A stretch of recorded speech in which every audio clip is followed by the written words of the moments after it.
You won't believe how God reveals himself to this man, and you're not going to believe what happens in the end. Watch the whole thing.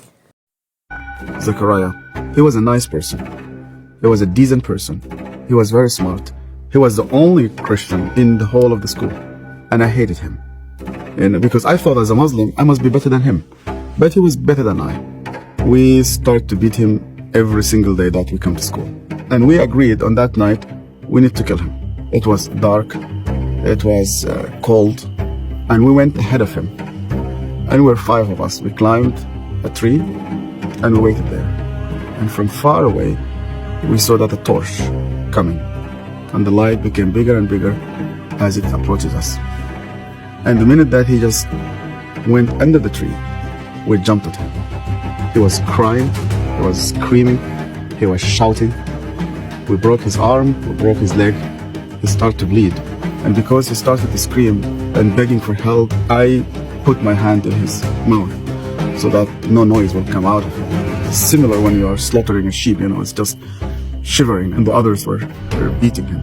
I felt very proud. You were actually doing something for Allah. You want to please him. And suddenly, he could no longer breathe, and we could not hear his voice. We left him in the wood between life and death. We went back, you wash yourself, and you cry. And Zechariah never came back. I've never seen him again. I was born and raised up in a very, very fanatic Muslim family. When I was a child, my father brought me to a Quran school. I was only 8 years old, and my father just dropped me there. They shaved my head, we sat in a circle. The Shaykh sat in the middle of the circle, and he has a very long whip. I was forced to memorize the Quran. Every mistake that you do, this whip will just come right in the middle of your head. You're not allowed to cry, because in our culture they tell you men never cry. I was crying every single night. And they told me, you belong to the Islamic Ummah, and that's why you fight for it, you stay loyal to it. I started to hate people, to hate everybody who's not a Muslim.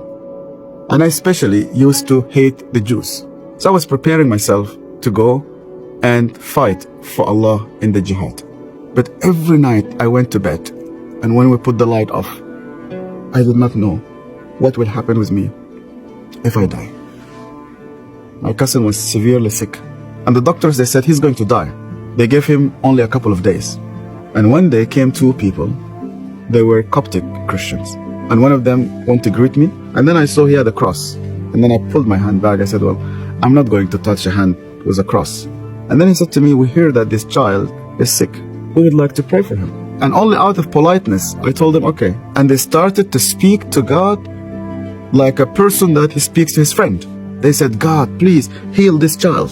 The minute that they said, Amen, this child opened his eyes for the first time in 4 weeks. He started to move his hands. He started to speak. He sat down in his bed and he started to walk. And one of those 2 persons who prayed sat down with me, and he said to me, you know what? The real miracle is that God wants to change your heart. Do you believe that Yeshua is alive? And I told him, yeah. Because according to the Islamic tradition, God took him to heaven, and he's alive, and he will come back one day. And he said to me, because he's alive, you can speak to him. That changed my entire life. And when I started to read the scripture, nobody needed to convince me to love the Jewish people. The only way for Muslims to start to love the Jews is when they meet Yeshua. I loved my family, I loved my father, I loved my mother, and I loved my community. And when I decided to follow Yeshua, my grandfather and my father said to me, you are no longer one of us. They made a funeral. They invited friends and family. They brought a coffin to the cemetery, and they said, our son is dead. To be declared dead with no family. I said to God, where are you? I hear this voice, and this voice told me, you know that the grave where your name is written, you know that grave is empty. And guess what? My grave is also empty. I went to Egypt for the first time after many years. And I was in a pastoral conference. And one of the Sudanese pastors came to me, he's an elderly man, gray hair. He started to speak to me and he asked me, where did you come from? I told him my story. He started to cry. And then I asked him, why are you crying? And he said to me, do you remember me? My name is Zachariah. And suddenly, I remembered him. The last time I saw him, it was in that dark night. I could hear suddenly the way that he was screaming, even though that was 25 years. Suddenly I started to see his broken arm and broken legs. I started to see the scars, which I caused him. I started to be full of shame. I was a bad person, yeah. I was terrible. So Zachariah looked me straight into the eye again and he said to me, Yasser, because you hated me so much, I was always praying for you.